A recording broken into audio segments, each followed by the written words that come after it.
Olá, Salto para o Futuro está entrando no ar pela TV Escola, uma instituição que liga escola e comunidade à pesquisa.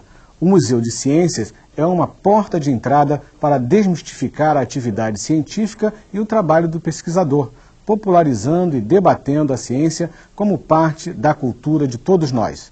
Neste programa, apresentamos o museu como espaço público de debate, atraindo a escola e comunidade. São nossos convidados no estúdio o professor da Universidade Federal do Rio de Janeiro e da Casa da Ciência, Ildeu Moreira, o professor da Fundação Centro de Ciências e Ensino Superior à Distância do Rio de Janeiro, Marcos Soares, e a professora do Colégio Estadual Pedro Álvares Cabral, no Rio de Janeiro, Carmen Lúcia Albuquerque. E você também é nosso convidado. A Fundação Oswaldo Cruz, a Fundação CCIERJ e o Conselho Francês de Pesquisa se reuniram para romper com a ideia de que ciência é uma área para poucos.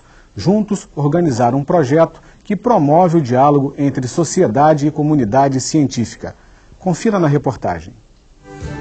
O Museu da Vida, iniciativa da Fundação Oswaldo Cruz, no Rio de Janeiro, tem um projeto de divulgação do conhecimento científico para a comunidade. O Ciência e Sociedade torna possível o debate entre professores, alunos do ensino médio e cientistas brasileiros e franceses. Em pauta, a saúde, a pesquisa e o meio ambiente. São diferentes formas de entender a ciência, né, de perceber a ciência. Assim como nós também. São diferentes profissionais, né, com diferentes formas de percepção da ciência, né? Então a gente trabalha mais a ciência, tirando um pouco ela do senso comum.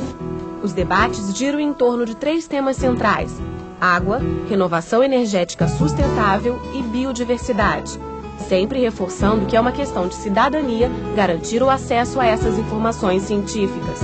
Esse grupo de alunos está reunido no espaço do Ciência em Cena, no Museu da Vida, para discutir e apresentar painéis. A gente discutiu bastante sobre os alimentos transgênicos, sobre também a clonagem dos seres humanos, a clonagem dos órgãos. E a gente chegou a conclusões sobre os transgênicos, conclusões comuns, opiniões comuns, de que os transgênicos poderiam ser utilizados sim, mas com devido estudo. A equipe do Museu da Vida pretende despertar nos estudantes o interesse pela pesquisa, fazendo que eles reconheçam o papel da ciência na sociedade. A discussão teve como pontos importantes a importância da energia, a discussão do FMI, as empresas privadas, investimentos aqui no Brasil, a falta de investimentos, decorrência da crise energética, né?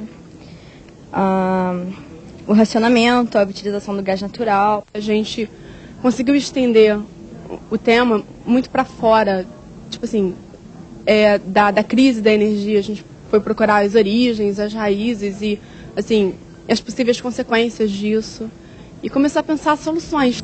Depois de sedimentada a discussão, é hora de debater com os especialistas e apresentar suas opiniões. É o estudante brasileiro tendo voz e vez. Biotecnologia confrontando contra a biodiversidade, ou seja, o aparecimento de novos elementos que vão influir sobre a biodiversidade de uma região, ou seja, gafanhotos são resistentes a pesticidas e inúmeras outras coisas, soja modificada a ponto de resistir a bactérias. Os estudantes aproveitam para conhecer os espaços do Museu da Vida.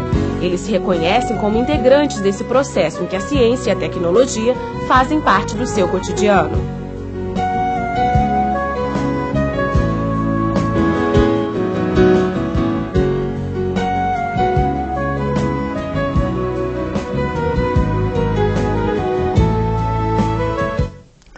Bom, Marcos Soares, nós vimos nesse vídeo uma parceria entre 3 instituições. Podemos entender também que essa parceria é um início de um processo de iniciação científica para esses alunos? Não, Marcos, com certeza a gente pode entender isso como uma parceria. São 2 aspectos importantes que a gente vê nesse vídeo, que são, um é esse, né, essa parceria institucional, que você não tem uma instituição trabalhando sozinha, ela está buscando esses parceiros para que possa estar desenvolvendo um trabalho mais dinâmico e também que possa estar trazendo outras formas de você estar pensando e discutindo como você pode estar realizando esse trabalho, que foi muito rico, porque nós, a Carmen vai poder falar um pouco melhor sobre isso, como o professor, como as instituições se relacionaram, como os alunos se relacionaram. E um outro aspecto importante, além da parceria, que é importante, é como esse projeto, ele propiciou um ambiente em que os alunos puderam estar discutindo, dialogando, eles puderam estar interagindo entre eles e trazendo uma discussão bastante rica para eles, né? Quer dizer, além disso, eles estão iniciando, né, na pesquisa, iniciando um debate sobre ciência, um debate sobre a pesquisa, um debate sobre o que é ser pesquisador, o que é fazer pesquisa, né? E também o que é importante é você estar divulgando a ciência, né? Divulgando esse conhecimento científico que é produzido dentro das instituições, que muitas vezes elas acabam sendo fechadas, né? Mas... Carmen, como é que você observa o grau de interesse do aluno ao participar de um projeto como esse? Bom, o aluno, quando ele sai da escola e consegue entrar num espaço que é novo e que está preparado para incentivá-lo, para ajudá-lo, é super interessante você ver essa modificação no comportamento do aluno. Essa parceria entre o museu e a escola, ela tem que ser incentivada e tem que ser trabalhada, quer dizer, o aluno tem que sair da escola e discutir temas importantes, como a gente fez nesse projeto, né, ano passado e esse ano novamente, que você discute água, energia renovável, você discute biotecnologia, assuntos importantes como transgênicos, a gente viu no vídeo, transgênicos, clonagem, o racionamento de energia, o problema da falta de água. Você tira o aluno da escola e coloca o aluno dentro de um museu, onde ele vai, dentro de um museu ativo, né, um museu vivo, que ele vai participar das discussões junto com outros alunos, com pesquisadores, que até então para eles o pesquisador é uma pessoa longe do cotidiano dele, ele traz o problema do cotidiano para dentro do museu e discute com os outros, discute com o pesquisador. Isso para o aluno é de uma riqueza enorme. Pegando um gancho na resposta da Carmen, e a visão do pesquisador, Ildeu, como é que fica quando participa desse projeto? Isso é uma questão bastante interessante, porque é um outro aspecto de projetos desse tipo. Quer dizer, o pesquisador também é importante que ele assuma a sua responsabilidade social de interagir mais com a escola, com os jovens e poder transmitir um pouco mais do conhecimento que ele produz dentro da sua instituição.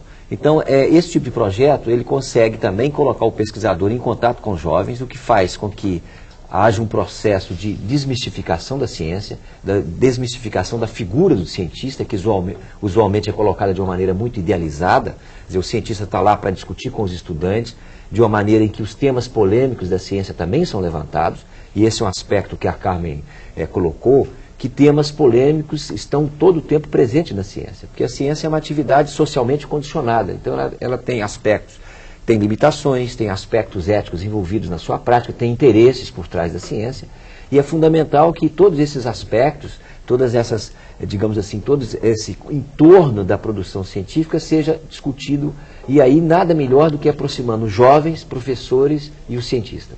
Bom, nós temos a primeira participação, é da Maria Eunice, do Tocantins. Pode falar, Maria Eunice. Olá, sou Maria Eunice, bibliotecária e cursista do Teleposto Ana Maria, do Colégio Estadual Professora Juliana Barros, Xambioá, Tocantins.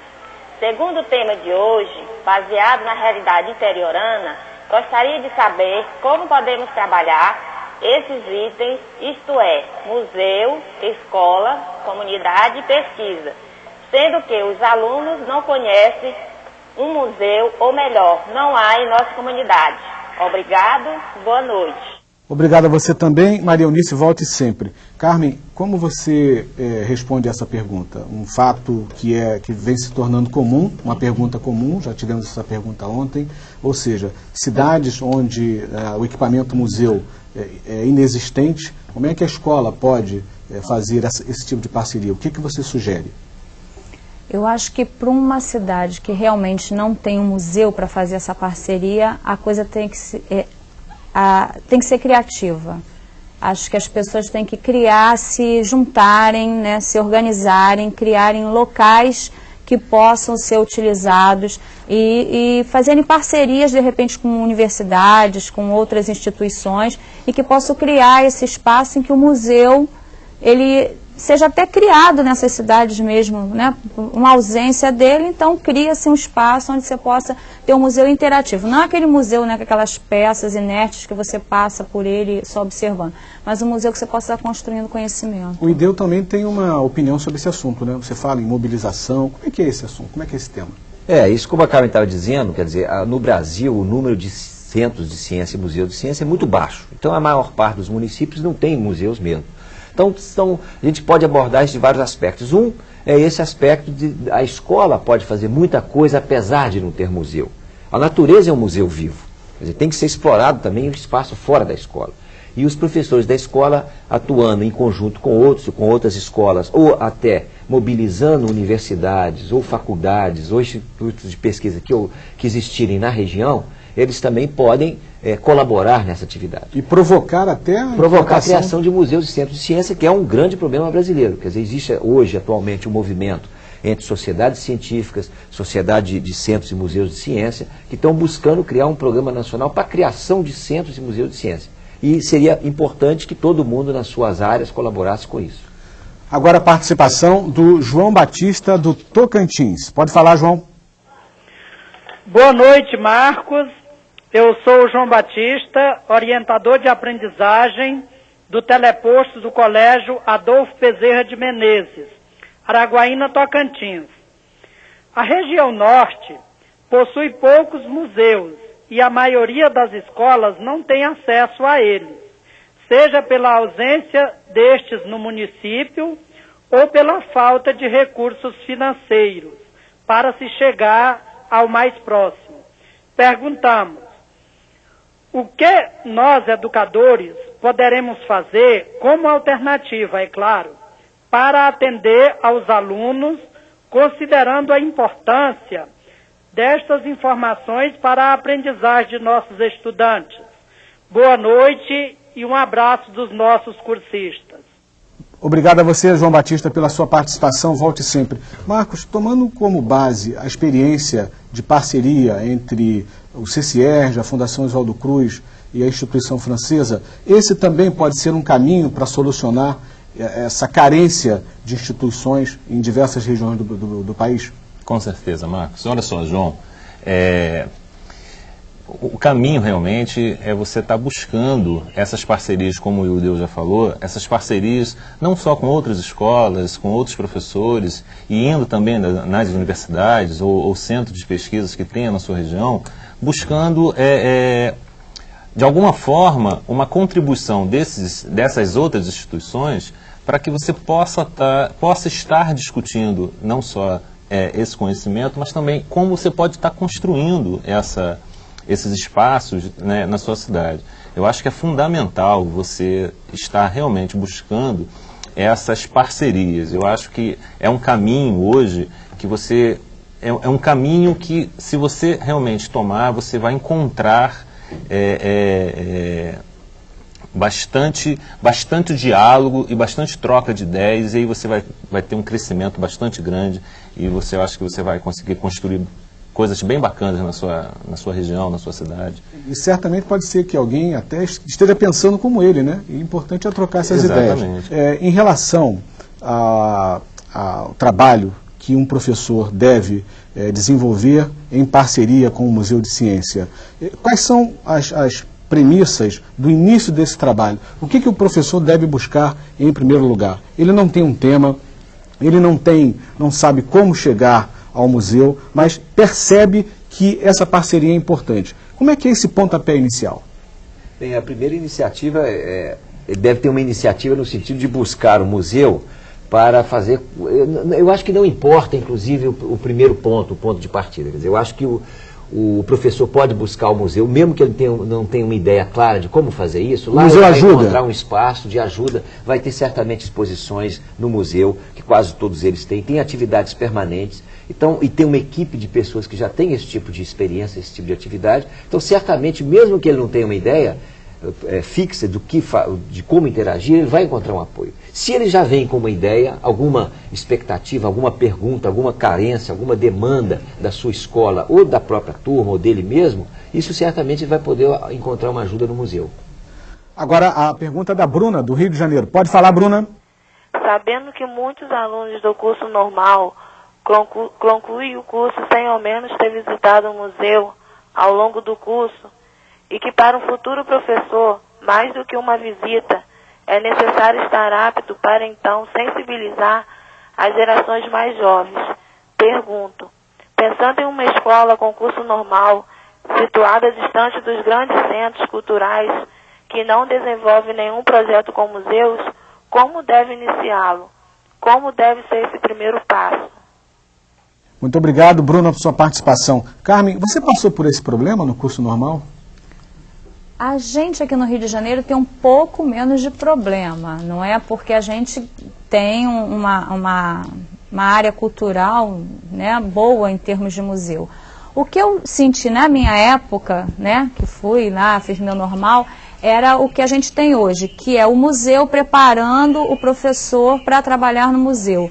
Essa parte ativa do museu, em que você entra no museu, encontra uma parte pedagógica no museu pronto para te ajudar, cursos para você fazer. Eles te ensinam a trabalhar com o museu. Então o museu se tornou vivo, se tornou dinâmico. Isso eu não tinha naquela época. Naquela época a gente ia visitar um museu e olhava aquela coleção toda, às vezes com um guia, às vezes sem um guia. Agora não, agora museus mais ativos, né, museus mais vivos, você participa de um treinamento em que você se incorpora ao museu e trata o seu aluno de uma forma mais... você tem um maior aprofundamento no que você fala e no que você vai fazer lá, seu objetivo é melhor atendido. Agora, em áreas que não existem, né, como a gente já viu em várias perguntas, eu acho que o jeito é procurar parceria e criar, por exemplo, essas questões que a gente discutiu, que a gente tem discutido lá no Ciência e Sociedade, nesse projeto que a gente tem agora, são questões que você pode discutir independente de estar numa área de museu. É claro que a gente usa o museu como uma ponte, é muito mais fácil ir ao museu, é muito mais fácil você ir a uma fundação, encontrar o cientista lá e trocar com o cientista. Se você não tem esse espaço, eu acho que você tem que tentar trazer o cientista e aprofundar esse assunto com os alunos e se travar aí um conhecimento que a gente faz dentro desse espaço do museu. Agora é a vez da Irenilde, de Tocantins. Olá. Falo do Teleposto Escola Paroquial São Pedro e Ananás. Com todos os recursos existentes na escola e também fora dela, de forma que encaminhe professores e alunos a investigar cientificamente sobre diversos assuntos, percebemos ainda precárias pesquisas para a descoberta do novo em nossas escolas. Que sugestões os especialistas dariam aos professores para proporcionar ao aluno um ensino interessante no campo da ciência, tornando-o um possível investigador? Boa noite e obrigado. Irenilde, volte sempre ao Salto para o Futuro. Marcos, por favor. Irenilde, você falou algo muito interessante e importante, né? Como o professor ele se tornar um pesquisador. Eu acho que dentro desse aspecto que você falou, existe um avanço bastante grande hoje na educação que contribui para que o professor possa estar repensando sua prática e estar se tornando um pesquisador da sua própria prática. Eu acho que isso hoje é uma discussão extremamente importante na educação e que seria uma ajuda ou um avanço, melhor dizendo, bastante grande para a classe docente, né? Eu acho que o professor, quando ele se envolve com a pesquisa, ele, da sua própria prática, é fundamental. Agora, dentro do que você pede, que seria como nós poderíamos estar contribuindo para isso, seria através de cursos de atualização de professores, através de discussões junto à sua própria classe, através de reuniões pedagógicas, leitura de textos, não só de ciências especificamente, mas também de educação, que aí sim, aí você vai estar podendo contribuir de verdade com o seu aluno, porque você vai estar repensando sua prática, vai estar refletindo sobre como você trabalha em sala de aula, como você pode estar estimulando esse seu aluno a se tornar mais interessante para a sua aula. Eu acho que seria esse o caminho que eu poderia estar te ajudando, né? Cursos, discussões na sua escola, leitura de textos, reuniões pedagógicas. Vamos ouvir agora a pergunta da Nazaré, do Rio de Janeiro. Boa noite, sou a professora Nazaré, falo do teleposto CEPAC São João de Meriti, com cursistas do Instituto de Educação e professores locais. Ao pedir aos alunos para que fechem os olhos e pensem num cientista ou num pesquisador, eles não conseguem imaginar uma mulher, alguém que esteja de roupa de banho, nem um negro. Penso que seria bem interessante que essa interação ocorresse com mais frequência. Não seria bom que o sistema de visitação de grupos a museus fosse menos burocrático, pois muitas vezes aguardamos por muitos meses. Obrigada. Obrigado a você também, Nazaré, por sua participação. Volte sempre. Ildeu, ela colocou, na verdade, são duas questões importantíssimas, né? O fato de se desconhecer pesquisadores negros, mulheres, e também a demora de vocês ter acesso a esses equipamentos. Como é que você responde essas duas colocações da Nazaré? A primeira parte realmente é uma coisa muito importante. No Brasil, por exemplo, até algumas décadas atrás, as mulheres estavam praticamente excluídas da carreira científica. Hoje, felizmente, a gente já tem nos laboratórios, nas universidades, uma participação feminina substantiva, fundamental. Do ponto de vista da discriminação racial também, a visão do cientista, que usualmente é apresentada, inclusive nos livros didáticos, frequentemente nas histórias em quadrinhos, é sempre o cientista branco, né, vestido de branco, num guarda-pó branco, e aquela atitude sempre distante, desligado, com uma figura meio maluca, às vezes, do cientista. Quer dizer, isso não corresponde, em boa parte, à figura do cientista. Infelizmente, o nosso sistema educacional ainda é um sistema econômico, né, que discrimina. Então, certamente, a participação, por exemplo, dos negros, não só na academia científica, mas também nas universidades, ainda é muito pequena. Então, existem todos os programas que devem ser melhorados de inclusão social, né, para que todas as pessoas, todas as categorias sociais tenham acesso. Esse é um aspecto que realmente é sério e forma o imaginário da pessoa sobre o que é ser cientista. Então, um garoto, às vezes, pobre, por exemplo, negro, de uma favela, ele não se sente identificado como cientista, ele se sente identificado, às vezes, com um jogador de futebol. E é importante que tenha um processo social, educacional, que as escolas, os professores contribuam para romper essa visão. O outro lado, ela mencionou a burocracia dos museus. E é real, é frequente acontecer isso. Agora, tem razões também substantivas. Frequentemente, os museus de ciências brasileiros, nós já dissemos antes, eles têm poucos recursos, são poucos, e, portanto, tem uma limitação real de poder receber escolas, em particular turmas. Por exemplo, a Casa da Ciência, que é uma que nós estamos mencionando, ou a Fiocruz, tem um horário que, às vezes, durante meses, a reserva tem que ser feita antecipada por mês, por incapacidade física do museu atender essa quantidade de pessoas. Essa é uma realidade, mas, evidentemente, existem entraves burocráticos que podem ser melhorados. No próximo bloco, vamos saber o que a direção da Casa da Ciência da Universidade Federal do Rio de Janeiro está fazendo para conquistar o público. Até já. A direção da Casa da Ciência da Universidade Federal do Rio de Janeiro sabe que precisa diversificar suas propostas e formar um público constante para cumprir um importante papel: divulgar e democratizar o conhecimento científico. A instituição organizou um grande evento para atrair visitantes ao encerramento da exposição Portinari no Ateliê do Samba, Portinari no Ateliê do Samba, que mostrou o processo de criação de um enredo de carnaval. Vamos ver na reportagem. O Pierrot não achou a sua Colombina na Casa da Ciência, no Rio de Janeiro, mas encontrou muita gente. Era o público que visitava o museu no encerramento da exposição Portinari nos Ateliês do Samba. A direção do espaço preparou o encontro dos visitantes com os integrantes da Escola de Samba Paraíso do Tuiuti, do grupo de acesso do Carnaval Carioca. Uma das características da casa foi não ter uma exposição permanente. Por quê? Porque nós queríamos trabalhar com todas as áreas da ciência. E quando eu falo todas as áreas da ciência, são todas, não é química, física e matemática, que normalmente é o que as pessoas pensam que é ciência. O desafio de juntar arte, carnaval e ciência foi aceito pela agremiação e bem recebido pelo público que foi visitar a exposição. Sem querer, eu lembrei algumas aulas de história, da primeira missa que teve aqui no Brasil. E foi interessante ver essa obra, ver essas obras, e porque mistura muito com a história do nosso país. Ciência dá samba?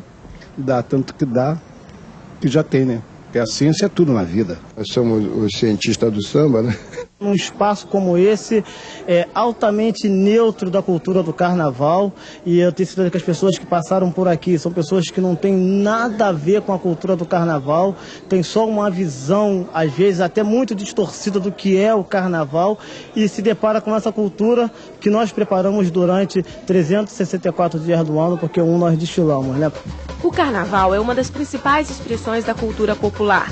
Desperta a curiosidade de pessoas de diferentes partes do Brasil e do mundo e interesse de estudiosos. Foi o caso do professor Moacir Barreto, que levou seu filho à exposição. A universidade precisa ter essa interface com a sociedade, trazer para cá, como por exemplo nessa exposição, mais de 3.000 alunos de escolas públicas, escolas particulares, estiveram aqui vendo uma coisa que é muito difícil, é o fazer o carnaval, é o saber como o carnaval é feito.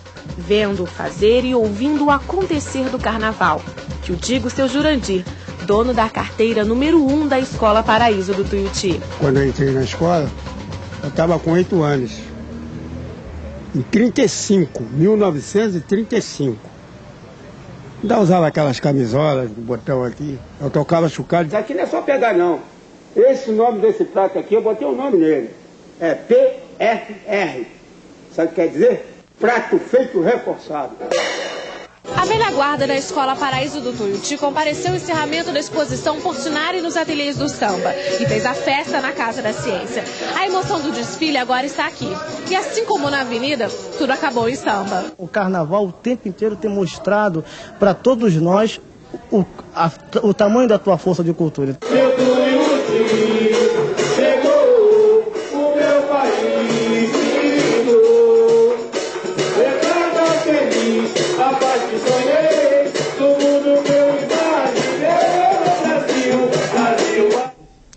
Judeu, é interessante registrar que ciência e arte podem caminhar juntos. Podem dar samba, como nesse caso aí. E essa eu acho que é uma das coisas mais importantes para a gente na educação e ciências no Brasil, e que a gente não nos despertamos ainda para esse aspecto, quer dizer, explorar as relações profundas entre cultura, arte e ciência. Como a ciência é uma atividade humana que está integrada em todo esse contexto, ela tem profundas relações com a cultura. E no Brasil essas coisas são segmentadas. Então o propósito da Casa da Ciência, um dos objetivos desses projetos, é exatamente fazer essa aproximação. E aí está muito clara a importância que isso aí tem e o horizonte novo que isso abre. De vários aspectos. Primeiro porque também a ciência não é vista como uma coisa segmentada. Ali a gente pode discutir a matemática, a física, a biologia, a arte de maneira integrada. E um segundo aspecto também é que a gente tem que pensar a difusão do conhecimento não só no sentido da academia, da universidade para a população em geral, mas também o contrário. Porque também é importante que os pesquisadores, os professores, os acadêmicos e a universidade comecem a aprender sobre as diversas modos que a população utiliza para sobreviver, para organizar o seu carnaval, que é uma atividade que tem muito fazer importante ali, tem muito acúmulo de conhecimento, e que essa troca mútua entre a universidade, entre os cientistas, entre os professores, os pesquisadores e a comunidade é uma troca muito rica para ambos. Vamos agora à participação da Melina, do Rio de Janeiro. Olá, Melina. Boa noite. Sou cursista Melina, falo do teleposto CEPAC São João de Meriti. Como trabalhar a importância do desenvolvimento sustentável nas séries iniciais do ensino fundamental e interagindo com museus? Boa noite e obrigada. Melina, volte sempre ao Salto para o Futuro. Carmen, é uma matéria que você está lidando com ela no dia a dia, né? Estou lidando com ela no dia a dia. A gente tem muitos projetos voltados para ensino médio, na realidade, não é? Mas a gente pode estar utilizando o museu, por exemplo, o Museu da Vida. O Museu da Vida é um espaço que você consegue trabalhar com as séries iniciais questões energéticas, porque tem o Parque da Ciência. No Parque da Ciência você tem, né, brinquedos, entre aspas, em que você desenvolve conceitos de física, que são conceitos elaborados, e você na prática faz o aluno, através da brincadeira, né, da teórica brincadeira, aprender conceitos de transmissão de energia, aprender o que é uma onda, a transmissão do som, né, e outros espaços que existem no Museu da Vida, que eu conheço como professora, né, participei do curso, marquei turma, né, agendei, esperei, como todo mundo, porque é longa a espera, mas vale a pena. Então você consegue, através de uma equipe bem elaborada, de um bom projeto, você consegue passar através, né, de forma lúdica. Na realidade existe toda uma preparação daquele material, né, não um brinquedo assim, você consegue de forma lúdica passar conceitos importantes. Tanto é que no Museu da Vida você tem desde o pessoal do ensino fundamental visitando até o ensino médio. E a forma como os monitores abordam é que faz essa diferença, é que dá realmente um ponto que você consegue trabalhar isso. E como a gente tem que ter essa preocupação com o meio ambiente hoje em dia, a gente tem que falar. O aluno, ele absorve. Então você tem que falar, você tem que ousar, você tem que criar, eu acho. Vamos ouvir agora a pergunta da Eliette, do Mato Grosso. Boa noite, aqui é do Mato Grosso, Mato Pá, Teleposto, Cefapro. Nós, Cursista, nós temos uma pergunta a fazer para os especialistas, que eles comentem mais sobre a clonagem e os alimentos transgênicos, que foi mostrado no vídeo anterior pelos alunos. Como se trabalhar isso nas séries iniciais, interagindo com o museu. Obrigada. Obrigado a você também, Eliette. Marcos, é um tema, está na ordem do dia, né? E clonagem, biodiversidade, enfim, esses dois temas cada vez mais chamando a atenção em sala de aula, os professores preocupados, né? Trazendo isso para os alunos. Eliette, não é isso? Isso. Eliette, bem, eu já havia comentado antes que uma forma que você pode estar fazendo isso, trabalhando isso com seus alunos nas séries iniciais, seria através de debates, de leitura de texto de jornal, de revista Ciência hoje para as crianças, que você encontra inclusive no site, na internet. Quer dizer, eu acho que seria isso extremamente interessante se você pega essas revistas, já que você quer uma ajuda, né, como você pode trabalhar com seus alunos, pega essa revista, forma grupo de debates com eles, discute isso com eles dentro de sala de aula, você, os seus alunos, e as outras disciplinas também dentro da sua escola, seria uma forma de você estar trabalhando com eles, né, esses assuntos nas séries iniciais. Bem, ou então, e também buscando outros livros didáticos que falam sobre o assunto, outras revistas que possam estar dando ideia para você, ideias para você, para que você possa estar trabalhando isso de forma lúdica, de forma divertida com seus alunos. Eu acho que seria um caminho fundamental, eu acredito, que você criar esses grupos de discussões, porque os alunos são incrivelmente espertos e inteligentes, que eles trazem questões muito bacanas, que você às vezes não imagina que eles podem estar trazendo. Mas, professor Ildeu, quando como é que se observa, por exemplo, o interesse do público, de uma maneira geral, durante a visita ao museu? Vamos generalizar um pouco a questão. Por que as pessoas procuram o museu, quando procuram?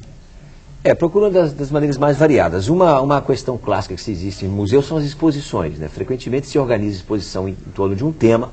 Por exemplo, a Fiocruz, o Museu da Vida, organizou tempos atrás uma exposição sobre a vida.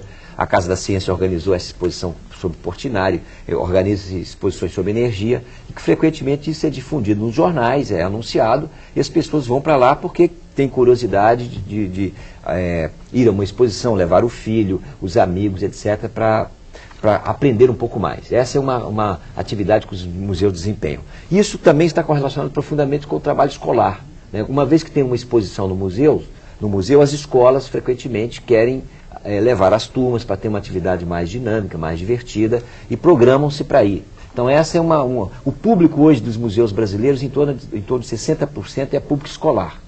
O público de final de semana é o público mais familiar, né? Os pais vão com os filhos para visitar o museu. Então, exposição é um mecanismo. Outro mecanismo que os museus desenvolvem também são cursos, palestras. Por exemplo, na Casa da Ciência, a gente organiza há cerca de 4 anos uma série chamada Ciência para Poetas, onde os cientistas vão falar sobre temas para o público leigo. Então nós tivemos várias séries chamadas Astronomia para Poetas, Física para Poetas, Química para Poetas, Arte e Ciência, Literatura e Ciência, Astronomia, e esses vários temas são apresentados por especialistas de uma maneira lúdica, divertida, tentando enfatizar também esses outros aspectos da ciência. Então esse tipo de atividade atrai as pessoas para os museus. A participação da Roseli do Tocantins. Orientadora de aprendizagem do SEM Castelo Branco de Araguaína, Tocantins. Vou passar a pergunta do cursista Gessé Vidal. A pergunta é a seguinte: a integração museu, escola e comunidade é fundamental na formação escolar dos alunos, principalmente no que diz respeito à memória coletiva. Como preencher a lacuna da falta de museu na comunidade? Boa noite e obrigada. Obrigado a você também, Roseli. A propósito, essa pergunta já esteve no programa. Carmen, você também já comentou sobre esse assunto, mas seria importante a gente aprofundar, se você puder aprofundar um pouco mais, até falando da sua experiência pessoal, né? Como você passou a se interessar por esse tema da relação escola e museu? Eu passei a me interessar, eu sempre procurei, eu tenho por formação a biologia, então eu sempre procurei sair de sala de aula para dar a minha aula, porque é mais fácil você tratar a biologia fora da sala de aula do que dentro dela. Pelo menos para mim eu acho mais fácil.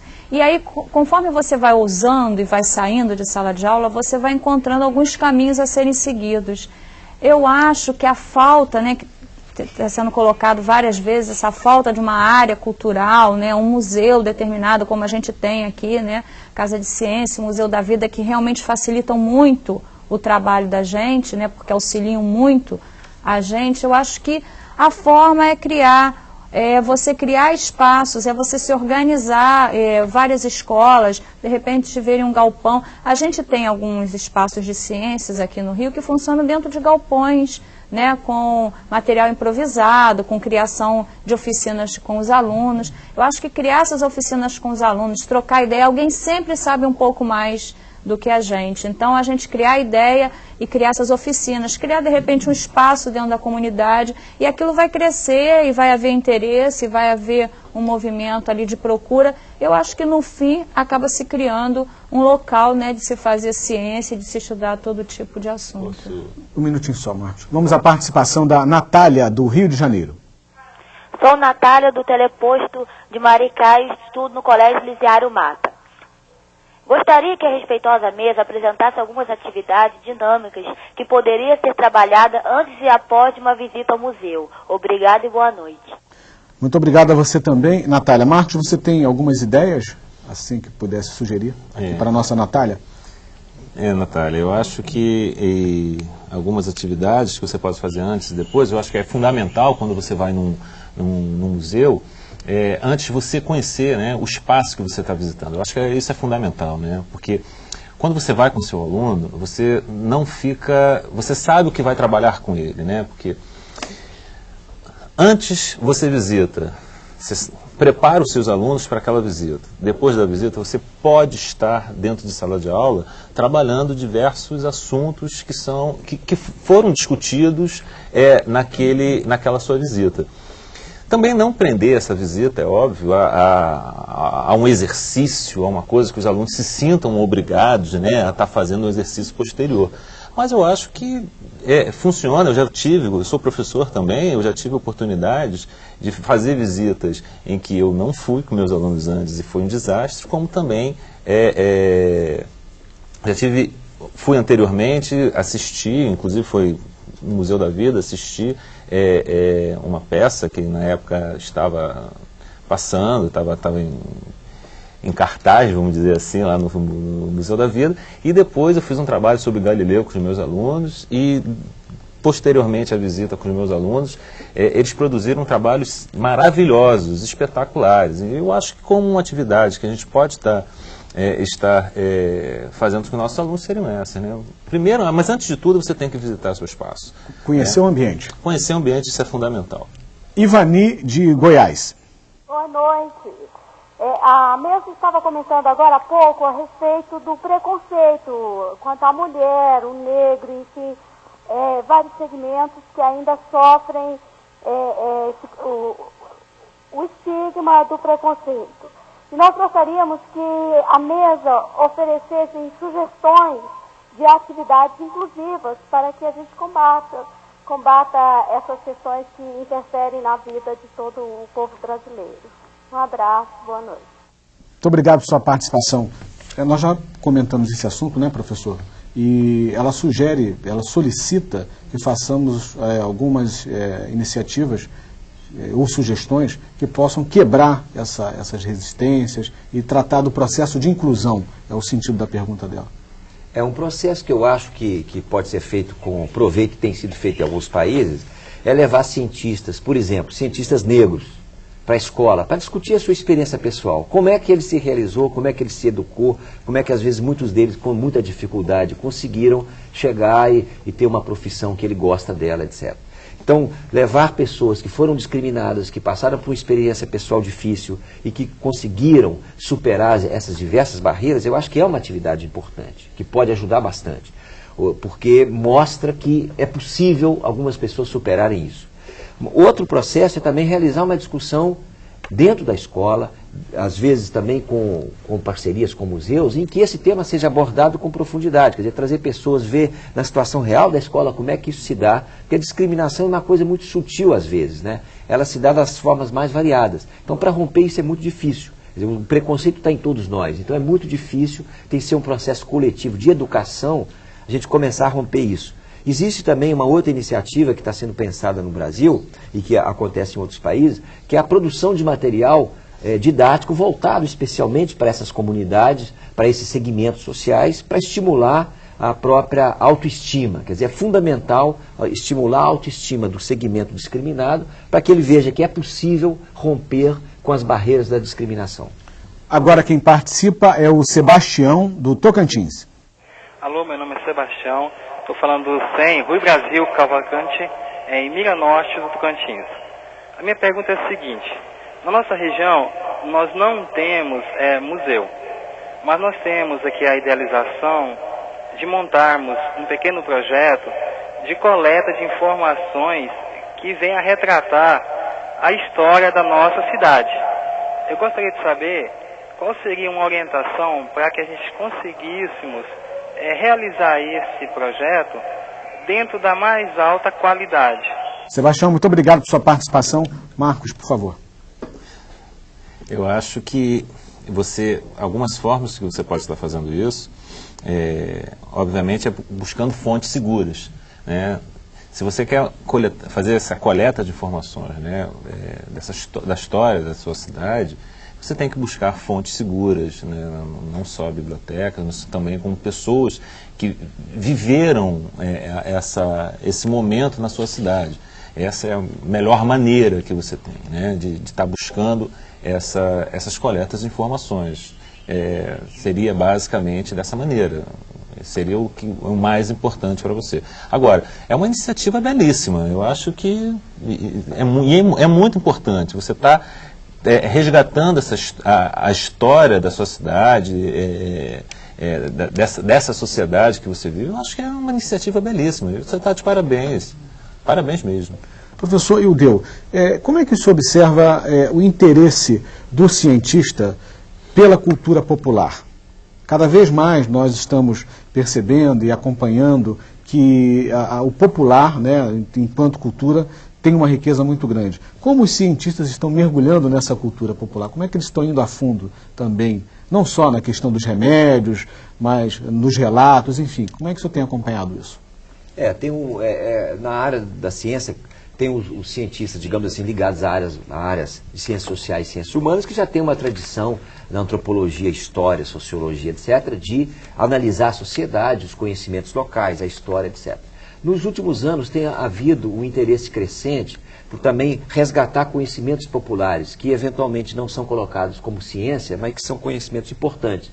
Por exemplo, você mencionou os produtos naturais, né, que existem, e aí nós vimos aqui várias pessoas do Tocantins, do Mato Grosso, etc. Quer dizer, existe toda uma tradição, um conhecimento de populações nativas no Brasil que é muito importante, inclusive economicamente, né, e que isso não é dito.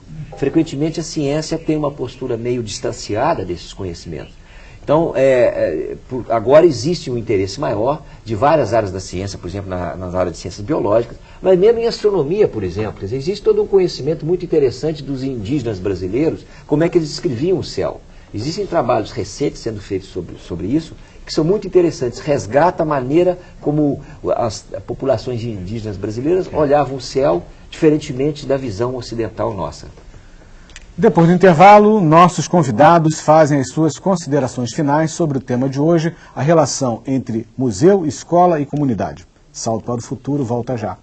Salto para o Futuro está de volta, hoje falando sobre o museu ligando escola e comunidade à pesquisa.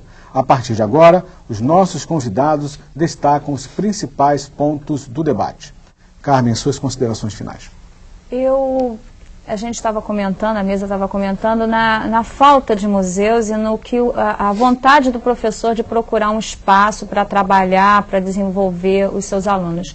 Eu, enquanto professor, eu queria deixar o recado de que o professor tem que procurar mesmo, ele tem que ousar, ele tem que criar, ele tem que sair com o seu aluno de sala de aula, ele tem que procurar parceria com as instituições que possam ajudar, criar espaços alternativos, brincar com o aluno, deixar o aluno falar, deixar o aluno construir.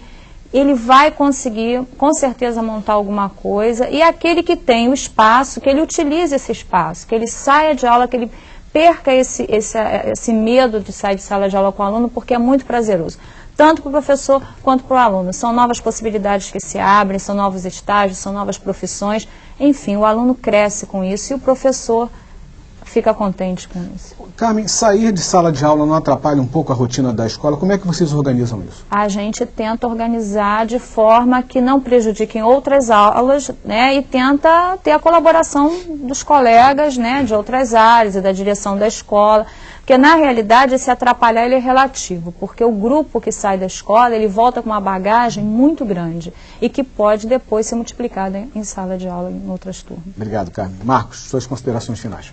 Primeira coisa, a todos aqueles que falaram sobre a questão de museu e a questão de museu dentro da sua área, é importante vocês saberem que a escola é um espaço escolar, lógico, e que é legítimo para essas discussões, é legítimo para você estar montando fóruns de debate. Você, quanto professor,